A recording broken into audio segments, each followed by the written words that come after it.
ng DWALFM, Radyo Totoo, CMN Batangas. CNN Live Nation. Renz Belda, magandang araw sa iyo. Magandang umaga riyan, magandang umaga Pilipinas. Formal na pinailawan ng pamahalang lungsod ng Lipa ang kanilang giant Christmas tree bilang hudyat ng pagsalubong nila sa Pasko't pagbangon mula sa pinsala ng bagyo. Isang Lipa City sa lalawigan ng Batangas na pinalubog ng baha. Ang pilit na bumabangon mula sa sakuna na dulot ng bagyong si Christine. Bilang simula ng pag-ahon, tiniyak ng pamunuan ng lungsod, naramdam ng mga Lipenyo ang Pasko rito sa pamagitan ng masayang seremonya ng pagsindi ng higanteng Christmas tree sa Plaza Independence kasabay sa pagdiriwang ng kaarawan ni Mayor Eric Africa. Nakisa sa tao ng pagdiriwang ang ilang miyembro ng sangguniang panglungsod.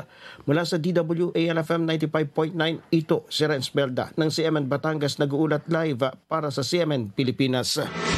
CNN Live Nationwide. Maraming salamat, Renz Belda, mula po naman sa impilan ng Radyo Totoo, CMN Batangas.